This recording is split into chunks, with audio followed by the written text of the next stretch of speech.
Sri Dr. Wan Aziza, President of Parti Keadilan Rakyat or Keadilan. Friends on the panel, Dr. Farouk Musa representing Bersih 2.0 today, Tommy Thomas, lawyer and constitutional expert, Ibrahim Sufyan from Merdeka Center for Opinion Research, and Dr. Ong Kian Meng, DAP election strategist, Azrul Azwar and Yin Xiaolong, my friends and colleagues from Institute Rakyat, members of the media and friends. A very warm welcome to all of you here. Thank you for spending your evening on a very rainy night, braving the traffic jam to come here.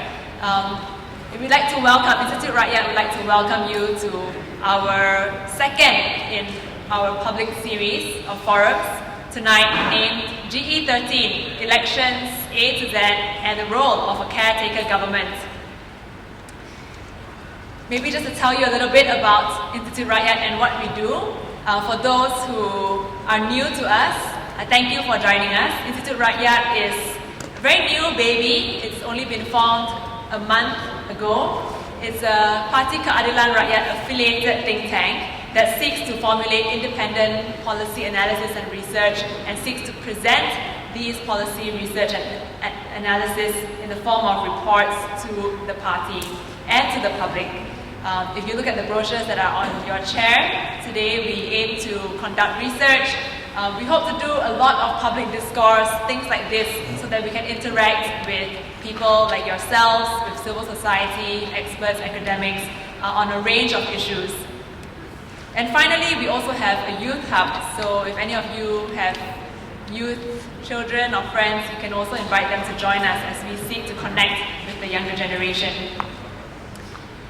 Now, the inspiration for the forum tonight, of course, is an obvious one, but when we heard that Parliament was dissolved on the 3rd of April, we felt the need to conduct something that would not just talk about the election outcome.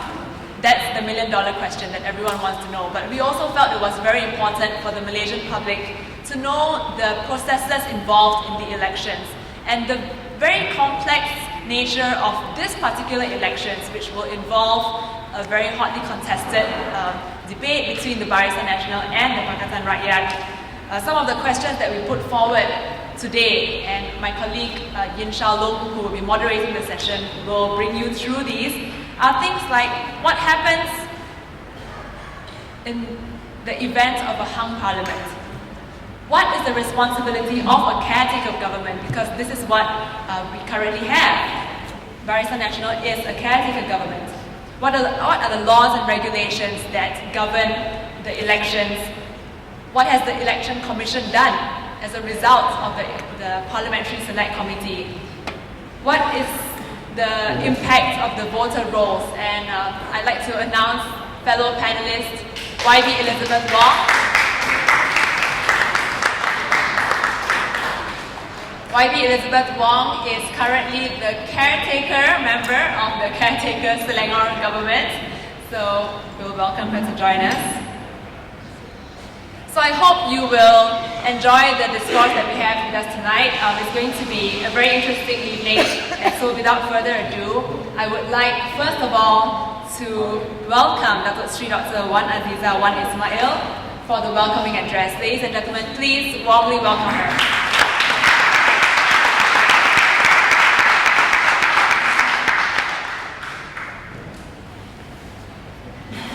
Saudari Trishayu, Yang Berhormat Elizabeth Wong, Saudara Dr. Farouk, Saudara Ibrahim Sufyan, Saudara Ong Kian Meng, Saudara Azrul, Saudara Yin Xiaolong, tuan-tuan, puan-puan yang dihormati sekalian, Assalamualaikum dan salam sejahtera.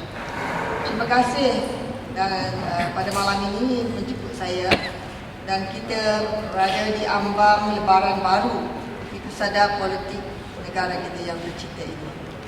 Thank you for inviting me this evening. Yesterday, the Election Commission finally made an announcement the whole country has been waiting for almost 2 years. After much hesitation and from a very nervous government, we now stand on the brink of one of the most important and monumental elections in Malaysia's history. 23 days. 23 days till the 13th general election. Today we decide what we want our country to be and what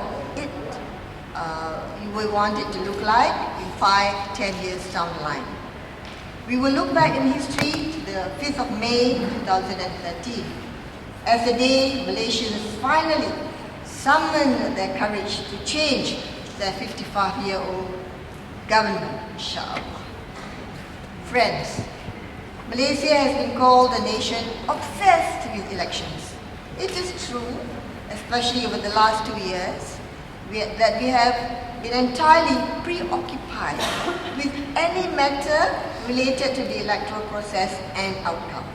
In particular, due to the tremendous efforts of a certain yellow-themed movement, I wear yellow tonight, per se 2.0, towards free and fair elections cannot be underscored on this count, a movement led by a fellow woman who has earned my utmost respect.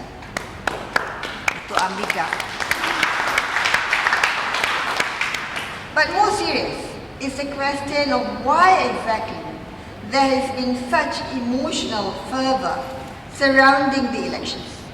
An election is supposed to be only one such method of demonstrating democracy, after all. In theory, a citizen of a country ought to have the ability to express his or herself through a number of means, for instance, community participation in decision-making, transparent access to accounts and government information, and minority rights being visibly impactful. However, it is precisely because we do not have these channels made available to us to exercise our rights as conscientious Malaysians that the general election is one of the only means when we go to the polling booth once every 4 to 5 years or so. And even on this score, we do not fare that well. Friends, tonight we have with us prominent figures, lawyers, politicians, experts, I must add, doctors. Yes, Dr. Farouk and me, we are doctors, we are included, who will help us navigate the complexities of an electoral process. I am particularly concerned with the issue of the role of a responsible caretaker government. The Attorney General's chambers recently stated that it would not draft legal guidelines to outline the role of a caretaker government. Worse, our caretaker information minister said that an interim government has the right to use government machinery as long as campaigning for an election has not started. And already, the caretaker Prime Minister Datuk Sri Najib Tun Razak has announced 8 billion worth of projects in Cyberjaya. This is a gross contravention of the principle that they are merely holding office in care of and in trust of the next elected government. There should not be major policy decisions, contracts, or new promises that involve financial commitments because they may not be able to deliver on these promises. The money is no longer theirs to spend, nor the property theirs to use. For example, the Pakatan Rakyat leaders in Selangor and Penang have returned their cars, their official cars, and we hope Barisan Nasional would do the same, but we're still waiting. Friends, nevertheless, the question on all our minds, I'm sure, is whether or not there is a chance that the government will change hands. Electoral fraud notwithstanding, there is something only you, the voters, can decide. We as politicians and potential future leaders of the country can only persuade with the hope of making a convincing enough argument, especially for the critically minded urban dwellers such as yourselves. The second question you may ask is that how exactly would a coalition of many visions come together to form a cohesive government? My response to you is yes, it is a marriage, but not one born out of sheer convenience. A marriage is one of shared ideals, a shared life, but probably our partnership is actually more of a shared abhorrence of arrogance and abuse of power, pervasive corruption and mismanagement. All three parties have chosen to be partners with each other, actively chosen, and this commitment is similarly fleshed out in the form of working out our partnership together. Although there may have been controversies, these have eventually been sorted out through the process of discourse, much in the way that we are doing tonight at this forum, as well as through the recognition of equal partnership. Friends, whilst there are differences amongst Malaysians, it is common values that bring us together. From different backgrounds, ethnicities, and religions. Notice I do not use the word race, because we are of only one race, the human race. Remember that, because it has been stuck in my memory. So, common values of peace, social and economic justice, democracy, liberty, equal opportunity for all alike. These are the values that say we are not happier with the way things have been going on in this country. For far too long, we have tolerated rampant corruption, incredulously low standards of public education, a rise in crime levels. We must not tolerate a country where only the rich are permitted the luxury of contracts, safety, and good education. Friends, and I consider you are my friends because we have journeyed together over the last tumultuous decade. 5th May is a day we are all waiting for. Don't forget to vote, please. On this day, Malaysians young and old will go to the polling booth to decide on the fate of the nation's future. I urge you to join me in choosing wisely, to uphold the principles we have but forgotten, swept aside in the tide of greed, corruption, and blind self-ambition at the expense of our children. In 1998, the year was of personal awakening to me, for I was awakened. I was quite complacent. My life was quite taken for granted. I have been the wife of the Deputy Prime Minister, and it was in the magazines that Anwar would be the next Prime Minister. But it was not meant to be. Mungkin kali ini. Let 2013 be the year of reckoning for us all. Over the next 3 years, over the next 3 weeks, you will be witness to all sorts of shenanigans. And let us stay cool and calm as we do our individual duties together. The political process ultimately is one of procedure as we collectively line up to mark our crosses on the ballots, as some of us quietly sit as polling and counting agents. These are important because in certain places you have a price on your head. Polling and counting agents can be bought in some places. So let us hang on to our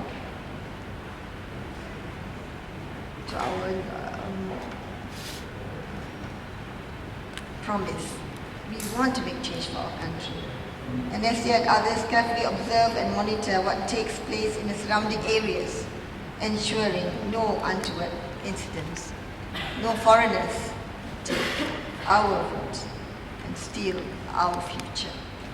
I thank you for joining me in this historical journey and for sharing with us, our party and our coalition, the struggle towards making Malaysia a better place to live, work and play in. I thank the Caretaker Prime Minister Najib for promising a peaceful transition should there be a change in government, because I, for one, believe that there will be a change greeting us, inshallah, God willing. And when that happens, I assure you that we will work hard to make sure it is successful and a stable transition. We will work within the community and with governing bodies, the private sector and the NGOs to achieve a smooth transition of power. With that, I thank you. Terima kasih.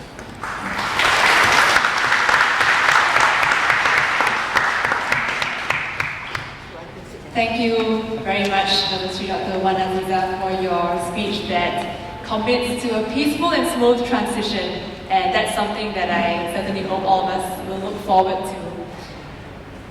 And now, ladies and gentlemen, we're going to move to the meaty part of the evening, talking about numbers and figures, and I'm glad that we're all going to be a bit of a nerd tonight. So I'm going to introduce the panel once again to you, starting from my extreme right, Ibrahim Sufyan, or more fondly known as Ben to many of us. He heads the Merdeka Research Center for Opinion. Merdeka Center for Opinion Research has been the prime mover of political polling in the country, so you can ask him questions of that. And next we have Dr. Ahmad Farouk Musa, also a dear friend, who is tonight representing Bersih 2.0, but he also heads a very prominent NGO called IRF, the Islamic Renaissance Front. YB Elizabeth Wong, no stranger to the civil society movement, has been involved in NGO work for a long, long time until she was elected into the Selangor government, and is, as I said earlier, the caretaker member of the Selangor Exco in charge of environment and consumer affairs and tourism.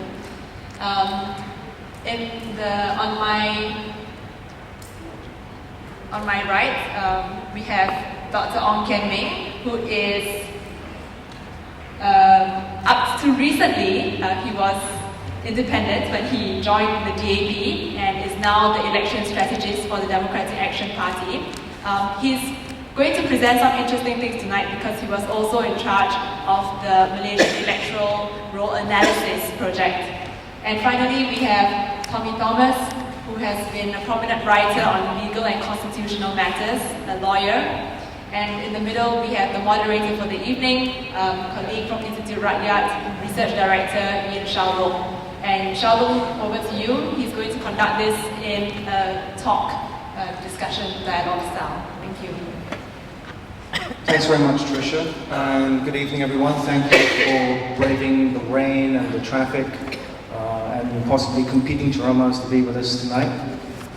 We are going to run this evening a bit like a news panel. We're not going to have the one-by-one list of speakers because we have a lot of experts here and a lot of overlapping specialties. And so my job as moderator tonight will be to roll out a couple of important questions to our panel, and then I'll throw it over to you, the voters, to ask your questions of them. So this is a night where you can allow your geekiness or nerdiness about elections to run rampant. You can ask all the questions to pick the knowledge of the panel here. They are at your disposal. Please take full advantage of them.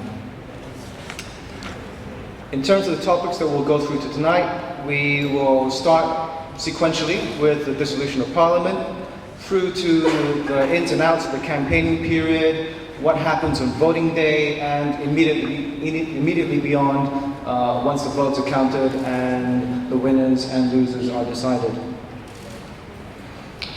Parliament was dissolved on April 3rd. The Election Commission met yesterday, April 10th, and they announced that the nomination date for candidates for the coming general election will be on April 20th. And 15 days later, 15-day campaign period, we will have the general elections on May the 5th, on a Sunday.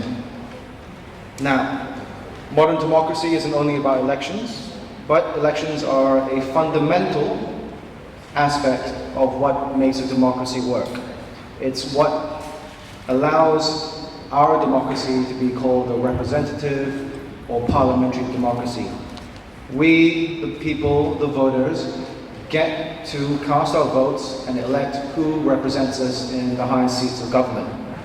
And therefore, it's also our power as electors to evict the government every election. And if they've done a good job, they can stay employed. If not, they get sacked and they have to find new employment. Right? That is your power as the bosses of the government.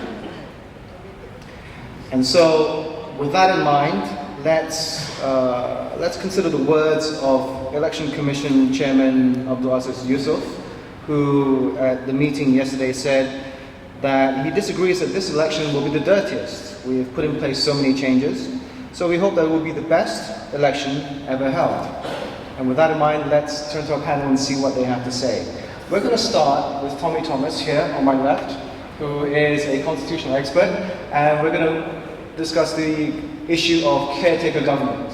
Right? Tommy has written quite a few articles. I think he started the gun early in March, talking about what a caretaker government meant. So, how should it behave? What are the international standards? Where does Malaysia, stand within that? Yeah, I think essentially the starting point is to appreciate that the concept of a caretaker government is not so much derived from the law, because a lot of people have asked, what is the law governing it? And the reason is it's steeped and derives from politics. It is a political science doctrine which has sort of been around for about 70, 80 years. And like in most doctrines originated in Europe, in systems, and if I take the UK as an example, in a system where elections can result in a change of government. I say that because in Malaysia for 56 years, until this election, when hopefully there will be a change of government, for 56 years we've had one continuous party or coalition of parties running the country. So in that context, caretaker government does not mean anything because there is no change of government. So in order to understand the concept of a caretaker government, you must picture a system where change is possible.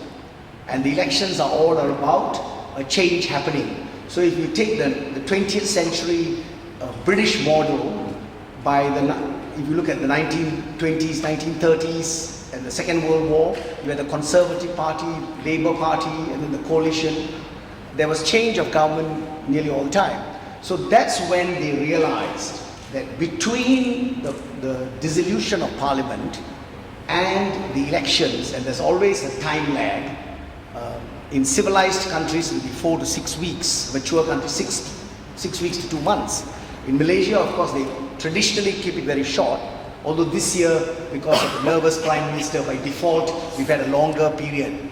So it's to cater for that interim period between dissolution or or the end of one parliamentary life and the election date.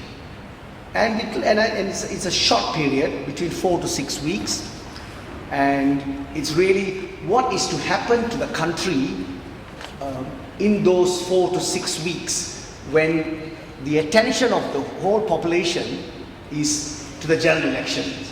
And the idea is, look, the government is campaigning because the existing government wants to be re-elected and they are facing the opposition, and a real change is possible. But at the same time, a country needs a government, and essentially when you think about it, actually maybe not, because when you fundamentally think about it, why does a country need a government for 4 to 6 weeks unless there is a war? And in Malaysia, even when you have a war, a so-called invasion, the government doesn't do anything. So actually the emphasis of the government is exaggerated. And if you take the English model, for example, in this caretaker interim period, all the ministers would be busily campaigning because they want to be re-elected. So would the opposition, and that's what happens in Malaysia.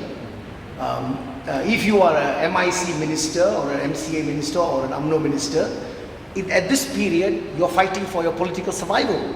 You are expected to be re-elected, not to run the government. So who runs the government in that interim period? Well, technically the civil servants, on the assumption that the government needs to be run. And if you question that the government actually doesn't need to be run because life goes on, the sun continues to shine and the birds sing and the trees are there. So sometimes it's exaggerated. Countries like Italy, which has problems about coalition building post-elections, go for months without governments till they really find a working government. And they are still run there. Italy is not invaded. Italy, life goes on. So that's essentially. I don't want to go on. So that's essentially the caretaker government. That it is a temporary measure while people are campaigning. Everybody is supposed to be campaigning. Then what are your thoughts on how the incumbent caretaker government should conduct itself during that period? Then how should it behave? Well, because their primary role, again, it is to equalize the campaigning position so that they are freed from governmental duties and freed from bureaucratic politics so that they can go back to their constituencies and campaign. The idea is very little ought to be done at the governmental level. They certainly cannot be making major policy decisions. And in fact, of course, Parliament is in recess. There is no Parliament. Parliament has been dissolved. So even their parliamentary duties end. And therefore, nothing really is supposed to happen. And certainly not what's been happening in Malaysia. So if I just look at the Bersih pamphlet, press statement which came out this morning, so I forgot that if I just give an example that stands out, on the 5th of April, and I think the dissolution was on the 3rd of April, isn't it? Yes. So 3rd of April, so this is 5th of April. Prime Minister Najib, caretaker Prime Minister Najib, announced new projects in Cyberjaya totaling almost $8 billion. The projects are a 6 billion Cyberjaya city centre, a 600 million environmentally friendly mosque, and a 1.2 billion mixed development project. That is absolutely not the task of a caretaker government. They had 5 years to announce this. Why did they not announce it in the last 5 years? And anyway, what makes you think that you'll be returned by the people so that you can carry out this promise? What is the assurance that a new government may just ignore that? So when I give you a real example like this, it tells you why a caretaker prime minister and a caretaker government should not be undertaking a major project like 6 billion Cyberjaya. A classic extreme example. Okay. Okay. Hello? Can you hear me? Okay, we'll try the other one. And I'll treat that one afterwards. Okay, so thank you, Tommy. Let's turn to YB Elizabeth Wong now, since she actually is a living example of a caretaker government figure right next to us. I believe the Selangor government was probably the first one in Malaysia, or at least the first one in this election, to announce some kind of caretaker guidelines. What does it mean? Does it mean you're all now carrying brooms, or what?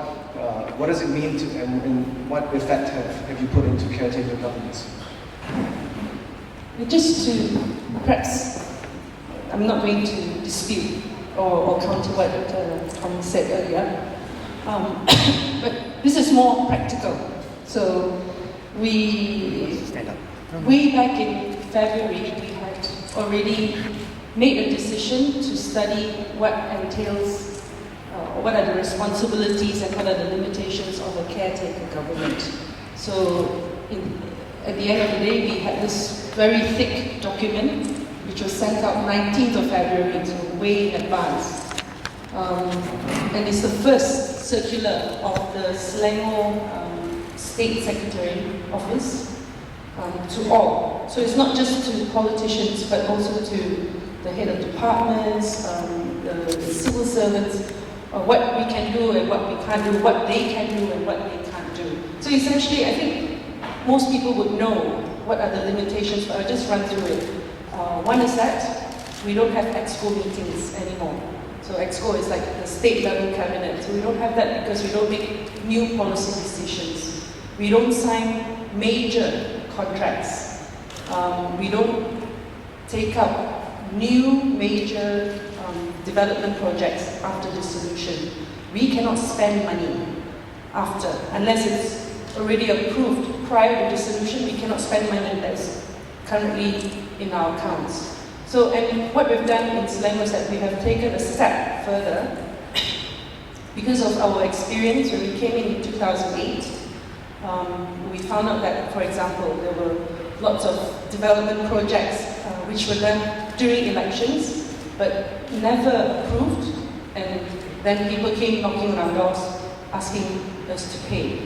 For example, tarring of roads and this and that. This went on in Selangor during the last elections. Then the state assemblymen, who at that time had about $500,000 worth of, we call it perdukan, it's the budget there. So they spent it all 500,000. So, and in 2008, the elections finished March 8th, so they already finished all the available money. So what we did this time is that we put limits to it. So, which is we can only spend up to 50% of our allocation. I'm an EXCO member. I have certain amount of money for projects, statewide projects, and we also have limitations, 50%. That means I can only use so much. So this is a little extra that we had, just to make sure that the new government, when the new government comes in, there's enough money to continue. We don't have to ask for extra money. Then, of course, the usual stuff like we're not supposed to use our official cars when we're campaigning, things like that. You know, for example, I have a driver, but you know, when we're campaigning, I have to pay for his salary or his overtime. But of course, these are not listed down, but these are just common sense stuff that I think everyone should do. So when I came here, I actually had a long debate, just to tell you this, I had a long debate with my driver. I said, this is an official program, I'm representing the state. So ideally I should come in an official car. And I shouldn't be wearing my party clothes. But then I realized it's very cumbersome for me to go and get my official car, especially in this rain. So I said, okay, I will take my campaign car, which has all the kahdilan and you know, my big face is very bright and gaudy. But that's campaigning. Well, I'm here in my capacity as member of the Caretaker expert. And I realized that my bicycle cannot get me here, it's a bit far, because I don't own a car. So I tried to call my brother. In the end, so I gave up all that, and I came in my campaign car. So please don't knock me for that. I had no choice. But these are things that, you know, that's interesting that we are now starting to think. I mean, I think in the past, it would be like, you know, we can use a campaign cards, we can use the state officers to our heart's content, and no one would say anything. But now there's a lot more scrutiny by the public, the NGOs, and it's also the first time that these things are coming out. I think in the past, with the exception of PAS in Kelantan as well as Terengganu for one term, I don't think we ever had this opportunity to study what exactly is a caretaker government, or what would be the details, or what are the things that we actually debated in Expo, what should go into this circular. So that's our little contribution. Is it legally binding? No. If you go through it, which I did very quickly just now, most of the words just said has to be avoided. You know, signing contracts should be, major contracts should be avoided. You know, campaigning, during your official duties should be avoided. It does not say that if you do it, you'll be penalized. So there's no provision for that. Whether we should have it in Malaysia in the future, I'm not really sure. But these are the general guidelines that we go through. Whether there's a need for a caretaker government, I think that's a very interesting question. Because since dissolution, a week ago, I haven't done much.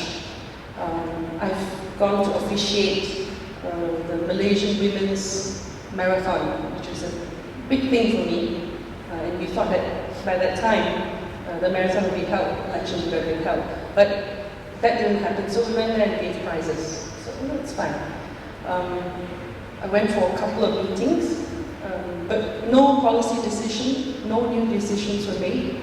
And this morning, and this was all done in advance, it was already decided in advance. I took a group of people to look at compost and worms. So it's not very exciting. I'm not giving out money, unfortunately. I don't think the media will pick up on that. So, and most of the expos actually, if you notice, they have not been doing much of the so-called expo or government work. A lot of it is actually campaigning to a certain extent.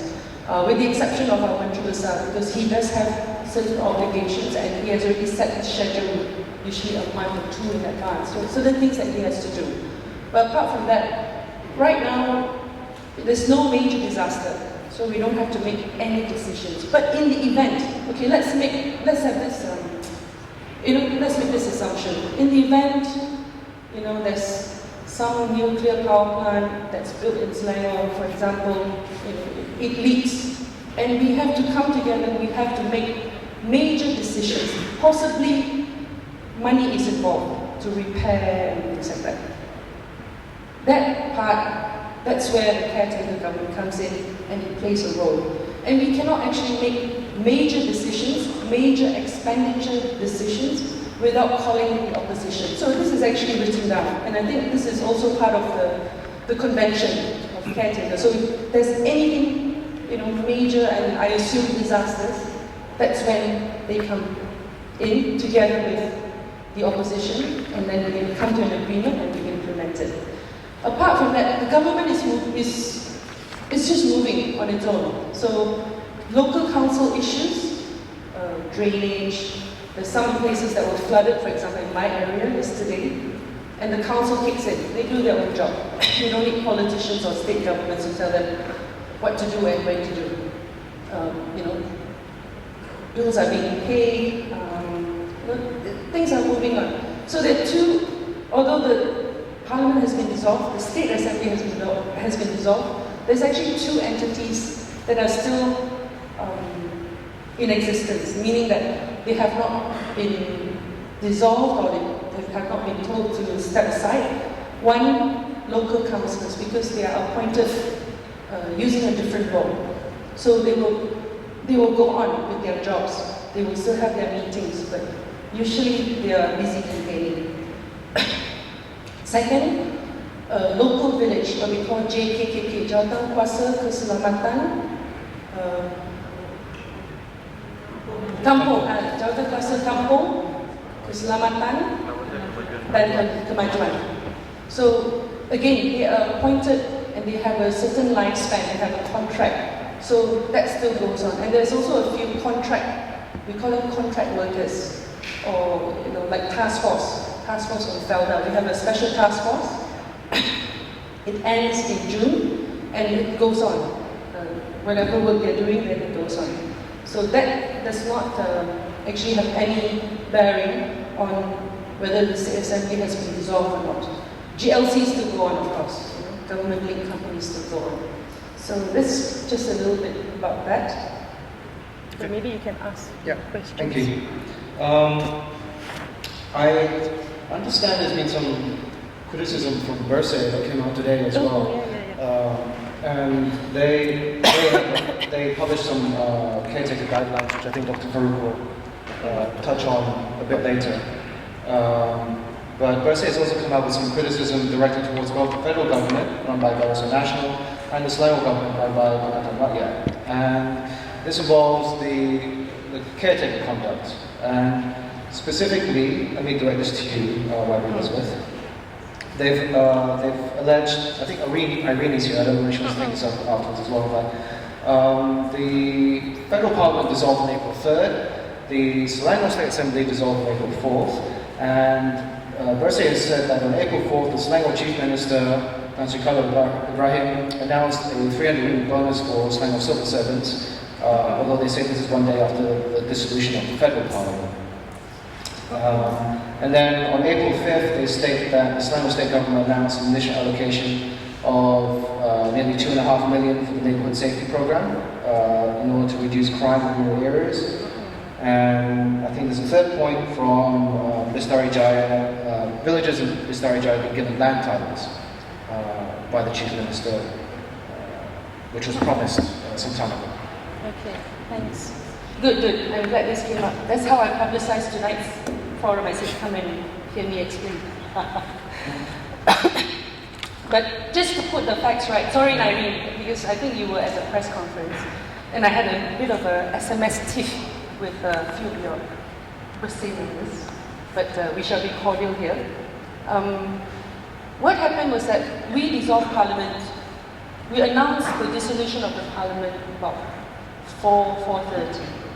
And the first allegation by Barisan, which was that we announced a 300 bonus after the dissolution. That's not true. Actually, we made the decision to give a 300 ringgit bonus. And it's not really a bonus. You know, we're putting it in their Tabung Haji savings account and a regular savings account. What happened was that we were not actually there to announce. We were there for the dissolution, to make public the dissolution. But Tan Sri Khalid, our caretaker Menteri Besar, was asked a very interesting question. He said, he was asked, how do you rate your EXCO members by one member of the media? You can actually, I think there's also a video of that. So Tan Sri Khalid said, well, I'm giving them 300 ringgit bonus. So that's how he rates us. So after 5 years of fantastic service to the state, we get 300 ringgit bonus. So that came about. That wasn't really an announcement. That was answering the question that was put up by one of the members of the media. The second thing, which actually I announced it, and it's not true, it's not April 5th, but I think the news came out on April 5th. It was announced prior to dissolution. And this is one thing, at least for me personally, I made sure that any announcement has to be done before dissolution. And I only called 2 media, which is Selangor Kini, Selangor Times, and I said, look, we've made this decision, which is to set up community policing at the village level, at the JKKK level.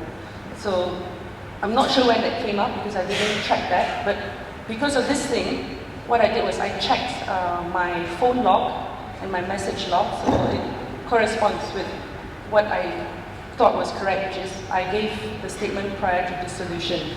As for the statement that our Menteri Besar, where is this? Menteri Besar said that he will assist those who cannot afford to pay premium for titles. This is actually a policy that was made in 2010. And this is something that we go around the whole state. Every time we give land titles, we give them options. One is that they can pay full premium and we give them automatic 30% discount. If, and oftentimes, this happens at the village level, most of them cannot afford to pay full premium, we give them an option to pay 1,000 ringgit premium. And if they cannot pay that 1,000 ringgit, then we give them an option to work out some kind of exchange, meaning that if they work on voluntary community projects, charity projects, then they don't have to pay that 1,000 ringgit. So this is something that we've been announcing all over the state. Sometimes when we drama outside, we announce it outside the state as well, since 2010. So it's not something new, but I understand, because it was interesting. This evening I had a quick discussion with Siva Rasa. What is black, what is white, and what is grey. And for him, he said, this is a bit grey, this is a bit dicey, because even though it's an old policy, and probably no one ever noticed or reported it for the past 3 years, but maybe that need not have come out. So I think there's something for us to think about further. So, No, I think that's correct. I would put in the grey area. Yeah, but I think it's good that people are thinking about this. I think that's more important, rather than from the few statements I've read from the federal government, which was like, there's nothing wrong, we can continue doing what we do, things like that. I think we are very cautious, more so because there's still a lot of scrutiny, and we are sensitive and we are responsive to the scrutiny because we want to make government, administration more transparent, more accountable. I think that's our bottom line. I mean, if we didn't care, then we would just do a lot of funny things that we have seen previously or in the past few days. But I think we are very careful, and then we continue to discuss amongst ourselves. Is that all right to do it? Is it all right to announce this, or maybe we shouldn't do it? Let's just go and campaign all out and forget about government work. So, but I would attribute this extra caution and I think awareness, especially to Barisan and also other NGOs. I think that's a good thing. It's not a bad thing. thank you. Actually, that raises an interesting point. I'll throw it out to the rest of the panel as well, the other members. Do you feel that the current conditions that we're in, where we have more evenly matched political opponents on the national level, in parliament and states, has that actually made accountability, more important? Has it raised the level of quality of accountability? Dr. Paruk? The accountability that politicians have to think through, that they actually do have to spend more time now, since 2008, thinking about, are we behaving correctly? Are we behaving not just according to the law, but are we behaving according to expectation and ethics as well? All right, thank you. I think if you're talking in the year 2013, right, I guess that basically Malaysians as a whole, they are more aware of their rights, and they are more aware of the need for a clean and fair election, and for accountability on both sides, whether the opposition or even the government of the day. And I think this is very important in many issues, especially when when we proposed to the government. I guess it was in November 2011 when we sent a report to the Parliamentary Select Committee demanding for a free, fair and clean election. And why is it so important? Because we believe that this is basically in line with what the values of a true democracy is all about. So the Prime Minister himself claimed that Malaysia is basically practice the best democracy in the world. Right? He claimed that Malaysia is the best democracy in the world. But then if you look at the democracy index, 2012, the latest democracy index, that divided countries into 4 categories. To fall full democracy down to an authoritarian regime, and Malaysia falls into flawed democracy. So how could he claim that? How could he substantiate his claim? I mean, this is a real problem. And in fact, there are so many things like we demanded, like all of us are aware of the 8 demands of Barisan, for example, for free and fair election. But unfortunately, until today, the only claim that they agreed upon, they did not implement it, agreed upon, was only the first claim about indelible ink. And it's very sad. It's very sad. The government, which claims to be the best, to have the best democracy in the world, does not pay any heed to free and fair election. And they want to be known to be the best democracy. So there's a flaw in this argument. Like, we have to be very critical about it. And similarly, we don't want the opposition state, for example, right? Whenever like they attain power through democratic means, especially the past leg states, for example, we don't want them to kind of say that, okay, the dictum that people used to say, one man, one vote, one time. You know, like what happened in Kedah, for example, was, you know, a disaster. To say that, to pass an enactment that says that, you know, a fatwa by a mufti cannot be challenged in a court of law was undemocratic, right? And we cannot say that it is alright because it is a past government. No, we have to say that we will not condone such an act, whether it's from the government or whether it's from the opposition. We must be clear about that. We must value democracy, and that is the most important part of all. Okay, thank you, Dr.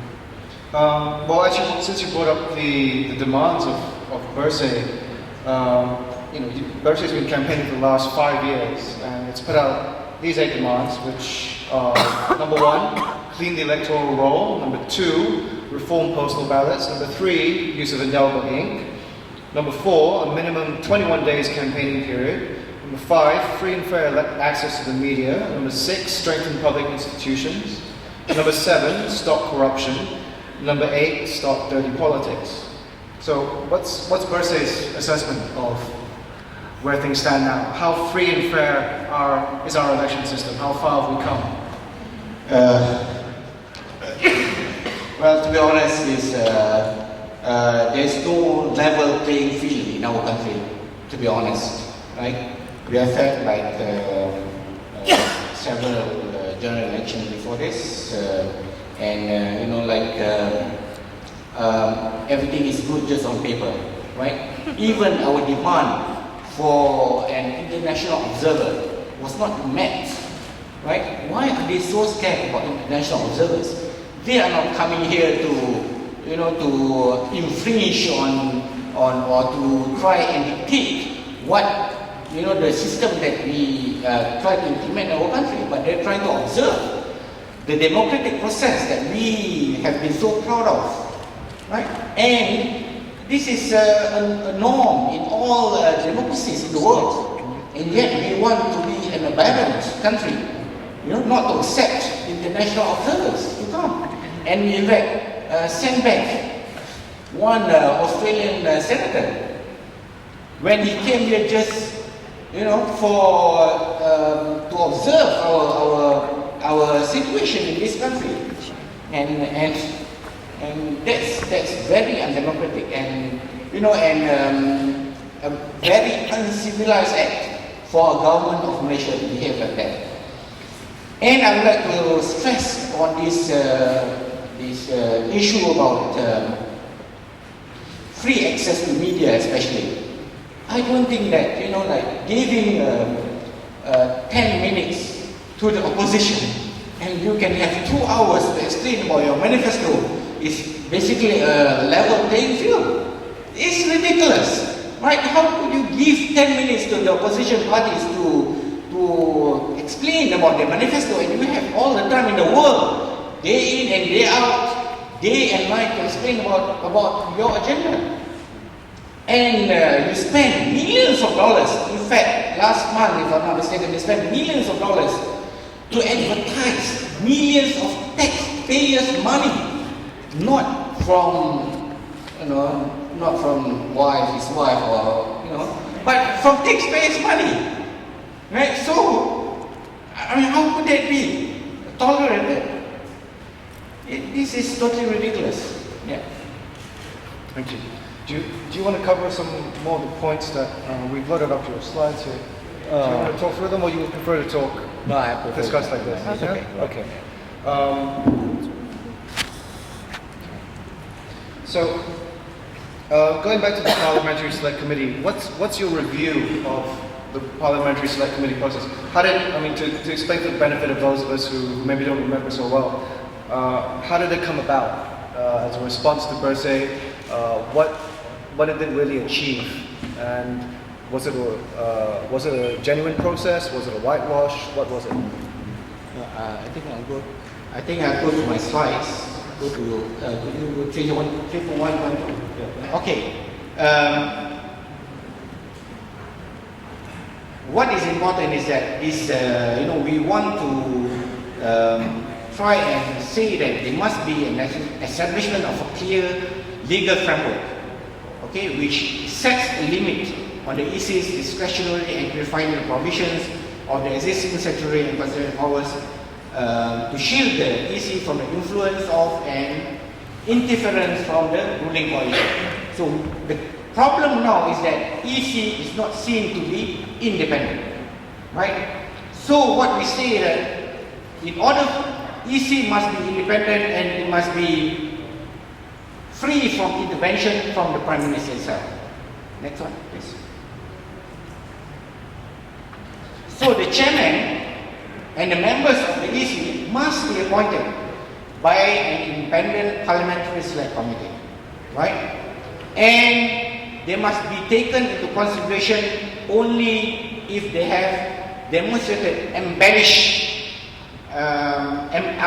characters, independent, impartial, and sound judgment, and strict adherence to the provisions of the Constitution.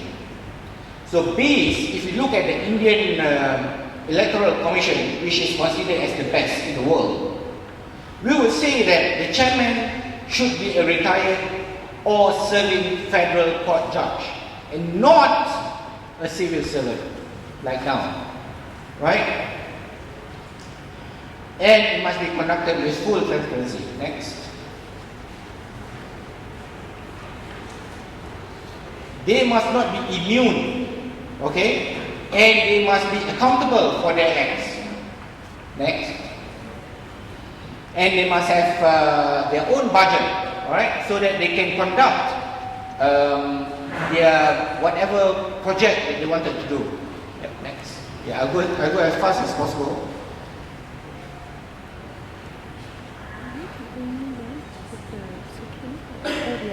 Okay, the EC must also be given powers to play this role in ensuring that political parties desist from discriminatory and divisive politics based on gender, ethnicity, race and religion through a code of conduct. And it is very important because we have seen for the past year or so, nothing has been observed regarding this.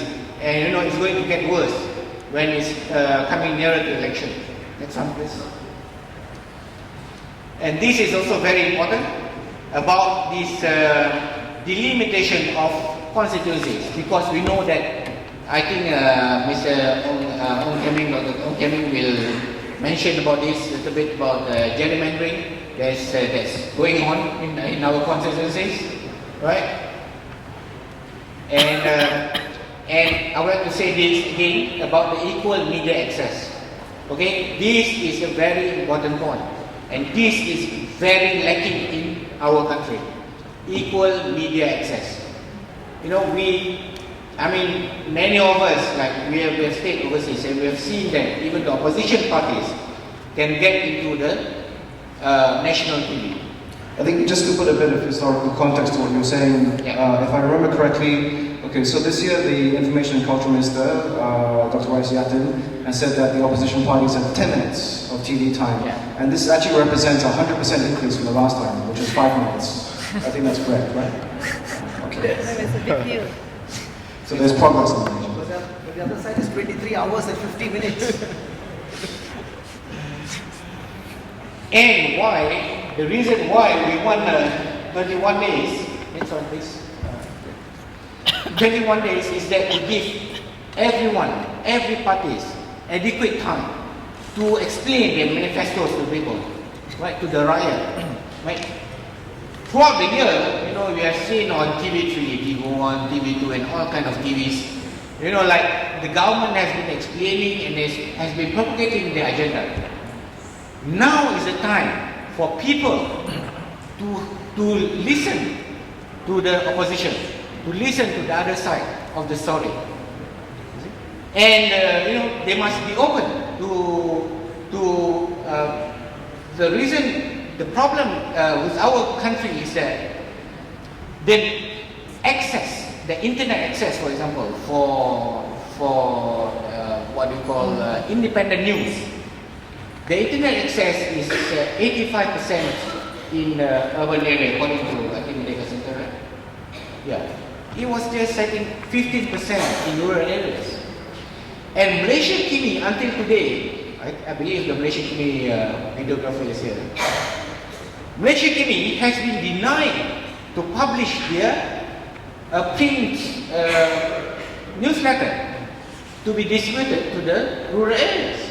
And until today, so like the government is trying to restrict the information to the public, and this is very bad for democracy. The campaigning period in 2008 was actually only, I think, 13 days. Yeah. Now it hasn't increased by 100%. It's only gone up by 2 days to 15 days. We've got two politicians in the panel. Can I ask you how you feel, you and your parties feel about whether this is enough? Then I'll ask Perse how they feel about that. Is 15 days enough to get your message out? I think if it's just for campaigning purposes, you can make the argument that 2 weeks or 15 days would be somewhat fair.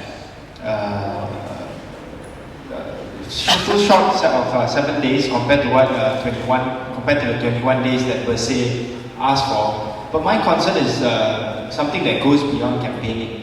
My concern is given the fact that the Election Commission is trying to establish and put in place a lot of new things that it has not done before.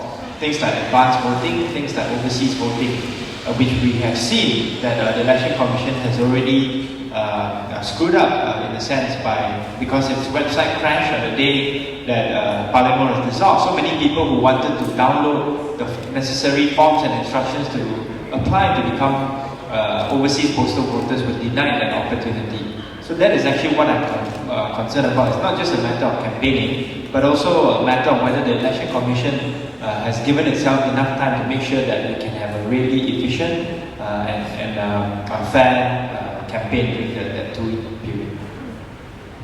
Thank you. For me, it's not about whether it's 14 days or 21 days.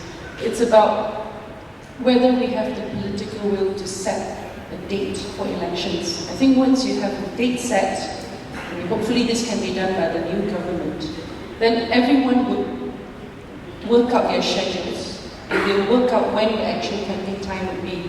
And you don't need to have SPR being the arbiter saying that, oh, there's nomination, this and that. So I want to look at it differently, because 21 days is never enough. I mean, okay, we are living, most of the people here probably live in PJKL.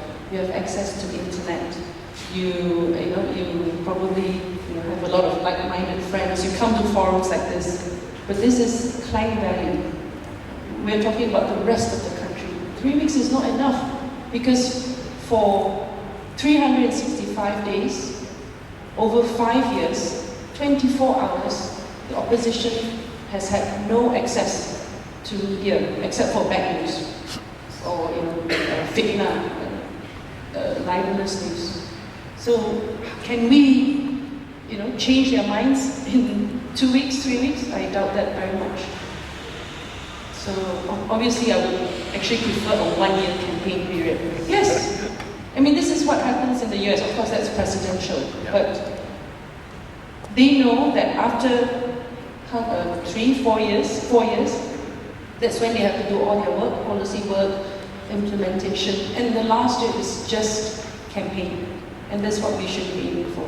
So you'd be in favour of something like the US system of fixed term, fixed elections, so there's predictability, so every 4 or 5 years, there's always a clear election date. Because I think this general election has shown that it is really, it's not good for the country to be guessing. It's not for the past 3 months. It's for the past 1.5 years. Keadilan has been ready for general elections since July 2011. Yeah, we have been told to get ready since 2011. So can you imagine we are We have done so many dramas. My residents are so sick of me. They said, you don't have to come down anymore. It's okay. You don't have to come to this Pasar Malam. So even 1.5 years with you. All right. Tommy. Can I say something with the media? I mean, since we started about the caretaker government, now that is an example of an area where the caretaker Minister of Information in any country, if he has such power as the Information Minister in Malaysia has, he should refrain from using it. Just to remind you, the television, whether it's RTM, TV3 or whatever, is funded by taxpayers' money. It's consolidated fund money. All of us in this room who pay tax, about 2-3% of the national budget goes to that propaganda ministry, the information ministry, which even Goebbels would be very impressed with. So you have the information ministry with awesome powers, controlling radio and television. And then you look at the newspapers, the mainstream newspapers, you have the licensing once a year, KDN and whatever that you know about, and then the ownership of newspapers. So what Elizabeth said is correct. For 5 years, just taking this elections as an example, for 5 years, the country is used to this kind of propaganda. It's absolutely propaganda. One-way traffic. And then to say, in the caretaker period, even if you open it up for 24 hours, 7 days a week, and open up the New Straits Times and the Star and all the others, and Utusan, that newspaper of truth and fairness. If you do all that, you still cannot achieve equality. So that is how skewed our system is. Our system is so skewed, which is why only a person who is delusionary can describe this system as the world's greatest democracy. Because it all depends, as they said in Alice in Wonderland, it depends what you mean. So his idea of democracy, obviously, differs from the right-thinking members' definition. So his idea of democracy is control, news control, what George Orwell said and all those things. So to me, it is a real myth to talk about media because we just cannot get it. And so one of the great things about this election, and you must give credit to the NGOs, the opposition parties, the Bersih, all this, and the Malaysians waking up, the striking feature, if there is somebody coming, a foreigner coming to Malaysia, he is going to say, look, I cannot believe that Malaysians can now not believe this propaganda and reject it. Because don't forget, in the popular vote, and we know that, I'm confident there will be a new government. I mean, I'm confident that Najib, and I say this now, I say that publicly, Najib Razak was the Prime Minister, now he's the caretaker Prime Minister. In 24 days, he'll be the ex-Prime Minister. I'm confident that's going to happen because the people of Malaysia will do that, will say that, will vote that way.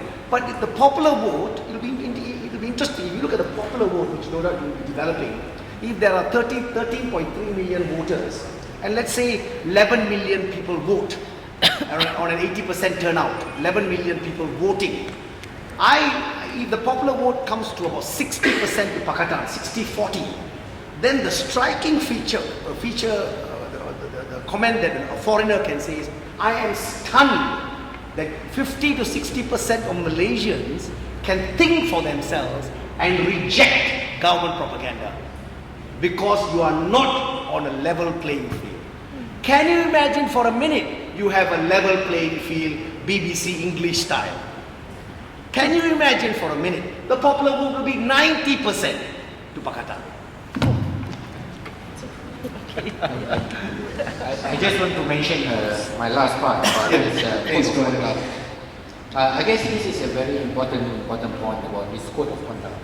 You know, like if you look, I mean, if you were to watch YouTube, for example, you will see that while I'm not saying Pakatan, I'm not going to the opposition, right? They talk about policy, right? But look at the government. Their ceramahs and everything. The government the government talks about pornography. So, this, one side talks about policy, this is what we're going to say, what we're going to do, what we have for the people. The other side is trying to, make up stories about what happened in the bedroom and things like that.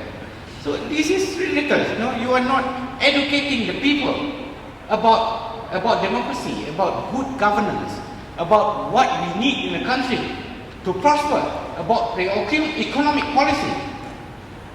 Right? What you have when you want to come up with the economic policy is that you have copy and paste from the others. And this is not good, right? You have to come up with your idea. What is your agenda in your economic policy? We want to know your agenda. That's the most important thing. We want to know whether you subscribe to the neoliberal agenda or you are more concerned with the socialist agenda, for example, right? But where is the debate going on? It's not leading to nowhere. So this is very important for us, and this code of conduct of politicians during this period before election is very, very important. So the three kind of P's for this election right now are policy, pornography, and photocopy.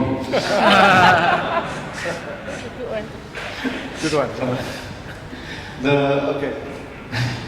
Do you want to say a bit more about how Bersih derived its code of conduct? Because I understand you drew from several sources to put it together. Do you want to say something about that?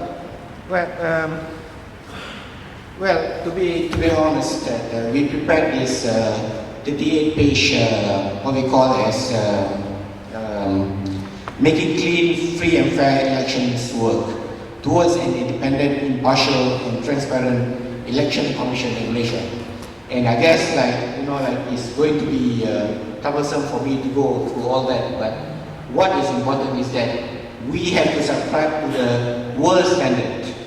Okay? We have to subscribe to the best standard in the world about this conduct. And I guess that the most important part and the highest conduct in having a debate for election is what has been proposed by Dr. Amiga recently, I guess today or yesterday, that Bersih is going to organize a debate between Dato' Sri Anwar Ibrahim and Najib. And Dato' Sri Anwar Ibrahim has replied and agreed to attend, but we are still waiting for Najib to reply to us. Yeah, it will be conducted on the 27th, if I'm not mistaken.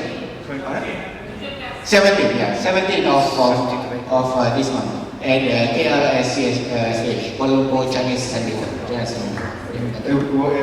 Is RTM going to broadcast? Astro or anybody? We hope so. We don't know whether he'll be attending or not. We knowing him, he might ask someone else to represent him.